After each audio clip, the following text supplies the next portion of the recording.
ओम नमो भगवते वासुदेवाय नमः। श्री लक्ष्मी नारायण भगवान की जय। नमस्कार दोस्तों, स्वागत है आप सभी का हमारे यूट्यूब चैनल पावरफुल हिंदू धर्म में। आज से हम आप सभी को कार्तिक मास की महात्म्य का कथा का रसपान कराएंगे। आज हम आप सभी को कार्तिक मास में कथा अध्याय 1 और 2 का रसपान कराएंगे। आइए रसपान कीजिए कथा का।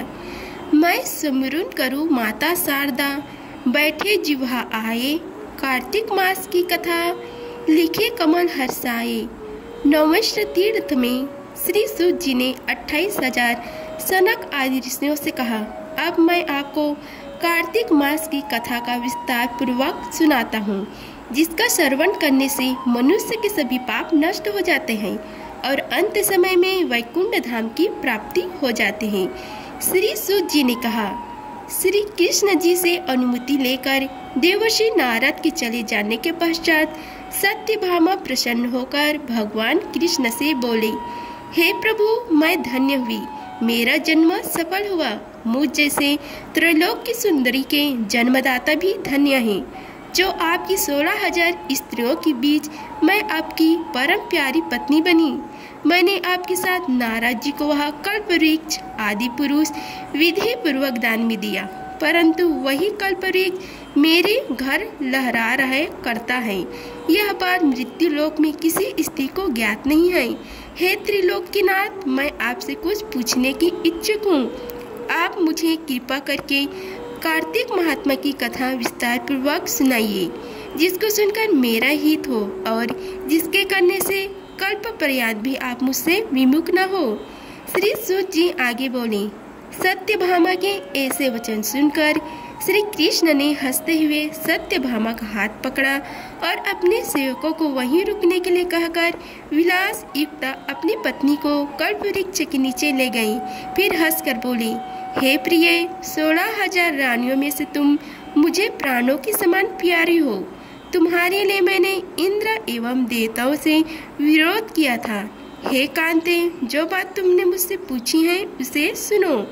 एक दिन मैंने तुम्हारी इच्छा पूर्ति के लिए गरुड़ पर सवार होकर इंद्रलोक जाकर कल्पवृक्ष मांगा। इंद्र द्वारा मना किए जाने पर इंद्र एवं गरुड़ में घोर संग्राम हुआ और गौलोक में भी गरुड़ जी गौ से युद्ध किया। गरुड़ की चोट से उनकी कान एवं पूंछ कटकर गिरने लगी, जिससे 3 वस्तुएं उत्पन्न हुई। कान से तंबाकू, पूंछ से गोभी और रक्त से मेहंदी बनी। इन तीनों का प्रयोग करने वाले को मोक्ष नहीं मिलता। तब कौवों ने भी क्रोधित होकर गरुड़ पर वार किया, जिससे उनके 3 पंख टूटकर गिर गए। इनके पहले पंख से नीलकंठ, दूसरे से मोर और तीसरे से चकवा चकवी उत्पन्न हुई। हे प्रिय, इन तीनों का दर्शन करने के मात्र से ही शुभ फल की प्राप्ति हो जाता है। यह सुनकर सत्यभामा ने कहा, हे प्रभु, कृपया मुझे मेरे पूर्व जन्मों के विषय में बताइए कि मैंने पूर्व जन्म में कौन कौन से दान, व्रत व जप नहीं किए हैं। मेरा स्वभाव कैसा था, मेरे जन्मदाता कौन थे और मुझे मृत्यु लोक में जन्म क्यों लेना पड़ा। मैंने ऐसा कौन सा पुण्य कर्म किया था जिससे मैं आपकी अर्धांगिनी हुई। श्री कृष्ण ने कहा, हे प्रिय, अब मैं तुम्हारे द्वारा पूर्व जन्म में किए गए पुण्य कर्मों को विस्तार पूर्वक कहता हूँ, उसे सुनो। पूर्व समय में सतयुग के अंत में मायापुरी में अत्रि गोत्र में वेद वेदांत के ज्ञाता देवसर्व नामक एक ब्राह्मण निवास करता था। वह प्रतिदिन अतिथियों की सेवा, हवन और सूर्य भगवान का पूजन किया करता था। वह सूर्य के समान तेजस्वी था। वृद्ध अवस्था में उसे गुणवती नामक कन्या की प्राप्ति हुई। उस पुत्रहीन ब्राह्मण ने अपनी कन्या का विवाह अपने चंद्र नामक शिष्य के साथ करा दिया। वह चंद्र को अपने पुत्र के समान मानता था और चंद्र भी उसे अपने पिता की भांति सम्मान देता था। एक दिन वे दोनों कुश व समाधि लेने के लिए जंगल में गए। जब वे हिमालय की तलहटी में भ्रमण कर रहे थे, तब उन्हें एक राक्षस आता हुआ दिखाई दिया। उस राक्षस को देखकर भय के कारण उनके अंग शिथिल हो गए और वे वहां से भागने में भी असमर्थ हो गए।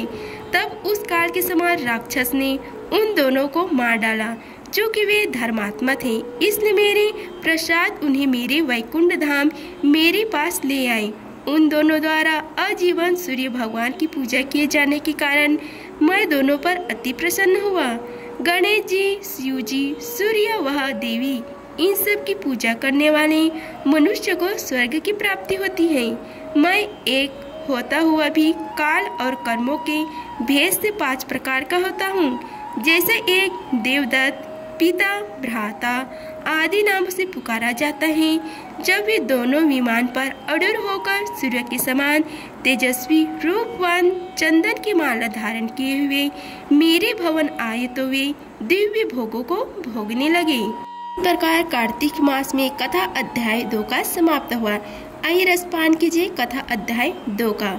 भगवान श्री कृष्ण आगे बोले, हे प्रिय, जब गुणवती को राक्षस द्वारा अपने पति एवं पिता के मारे जाने का समाचार मिला तो वह विलाप करने लगी।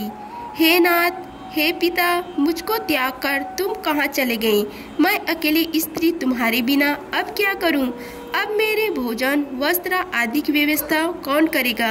घर में मेरा प्रेम पूर्वक पालन पोषण कौन करेगा? मैं कुछ भी नहीं कर सकती। मुझ विधवा की कौन रक्षा करेगा? मैं कहाँ जाऊँ? मेरे पास तो अब कोई ठिकाना भी नहीं रहा। इस प्रकार विलाप करते हुए गुणवती चक्कर खाकर धरती पर गिर पड़ी और बेहोश हो गई। बहुत देर बाद जब उसे होश आया तो वह पहले की भांति करुण विलाप करते हुए शोक सागर में डूब गई।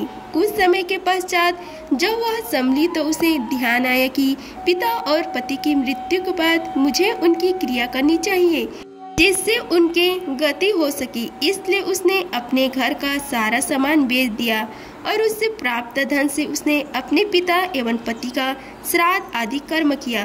तत्पश्चात वह उसी नगरी में रहते हुए 8 पहर भगवान विष्णु की भक्ति करने लगी। उसने मृत्यु पर्यंत तक नियम पूर्वक सभी एकादशियों का व्रत और कार्तिक महीने में उपवास एवं व्रत किए। हे प्रिय, एकादशी और कार्तिक व्रत मुझे बहुत ही प्रिय है।